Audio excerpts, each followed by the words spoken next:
sometimes you do have to pause and look around and see, what are you doing today that a year ago, 5 years ago, 10 years ago, that was your dream?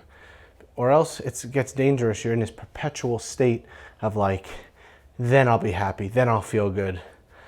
But right now, I could easily say, anyone at any time can always point to things mistakes they wish they didn't make, or things they wish they had, or like, but to be grateful for what you have, but to be specific about it.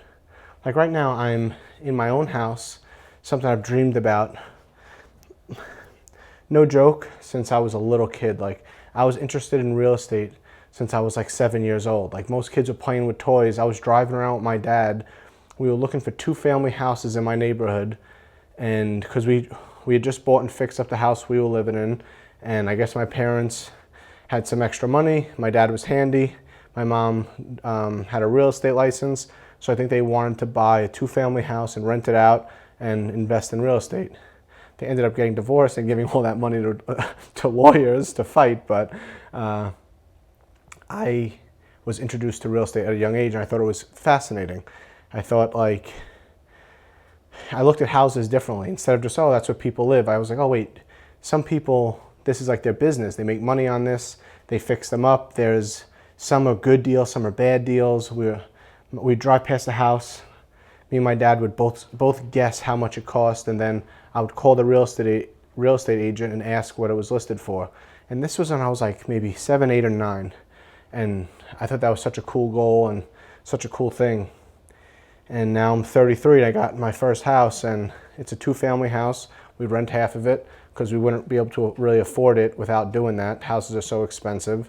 And it's not bad living with the tenant. A lot of people wouldn't want to do it, but we screened our tenant well, but we also, like, we had maybe 100 to 200 people inquire over the unit for rent because we redid it nice, and they just didn't meet the criteria we were looking for. And then we got someone and they were good, so it's not bad having someone there. And so now I'm in my own house that I got to fix up how I liked, and I built a gym. This was like a little shitty laundry room that I'm in right now. Like, I'll try to find some before pictures, but it was filled with garbage. It was disgustingly dirty. But I saw this vision. I was like, you know what? This could be a really cool room. And we moved the laundry over. We cleaned it, painted it. Not too much work. It wasn't too expensive. But now I have my own gym, full rack, full weights I took from our apartment. We even fit a sauna behind the camera. There's a sauna, and I usually end the workout with that. And it's like, this is amazing. This is like a dream. I'm married. Like, I never thought I would get married after having, like, I don't know, marriage was always like a not weird, but like big deal to me. After my parents got divorced and I watched it like rip apart our family, and not only our immediate family, but our extended families who used to be close, everything just got so sloppy. It cost so much money. We went from, like, I would say middle class or even bordering upper middle class to like struggling for years.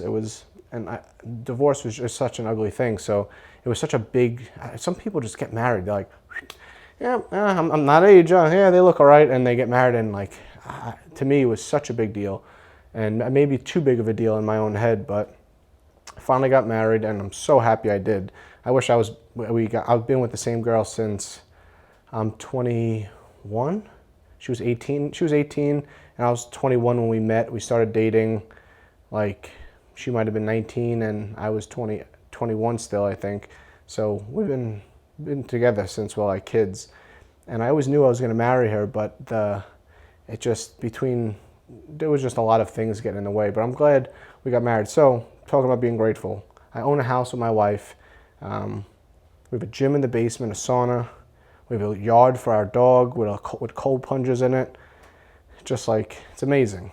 I used to have panic attacks. I learned so much about mental health, and my mental health has improved immensely. I don't know if I'm a monk on top of a mountain, but I have come, like, turned into a person that I think the old me wouldn't even like recognize.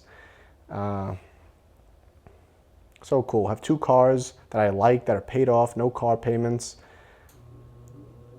These are all just things in life, like just the fact that we have our own dog. Like, we wanted a dog for years, and like our dog is awesome. She's like tough and difficult, but also like we got her as a puppy as soon as we moved, and it's been so cool. So like there's so much in your life that like just talking to you about this, I feel better. I'm like, God damn, I do have like an amazing life.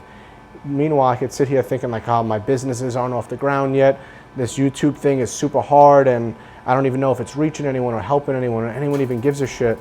And like, it's so much work and there's no reception.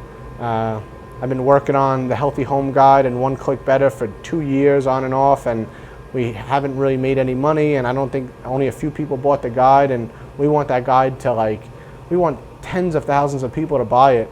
So not just to make money, because you need money to live, but so it impacts those families. Like, how many families are like unknowingly poisoning themselves and their kids? Like, they're painting the bedroom for their new baby to come into, like so many parents do, not realizing that paint has VOCs in it that off gas for years, not just the first day, but for the next year, and the odds of that baby getting leukemia increase greatly, and there's studies to prove this. So they just don't know that. If they knew that, they would never do it, or they would buy a paint that's VOC free, or they would skip painting if they knew that information.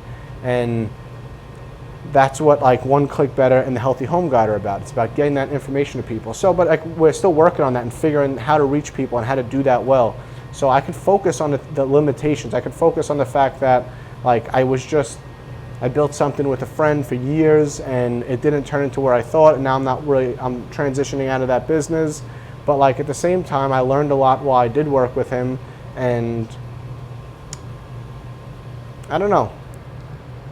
That practice of like honing in on what you have as like a gratitude practice sounds like just some self-help mambo jumbo, whatever, self-help bullshit, but there is definitely something there, like as a daily, to write it down or say it out loud, look around, and you might not have a house and a marriage and whatever, like, but your own thing. If you look back a week or a year or 5 years, I'm sure there's at least one thing in your life that you worked for, you're happy you have now.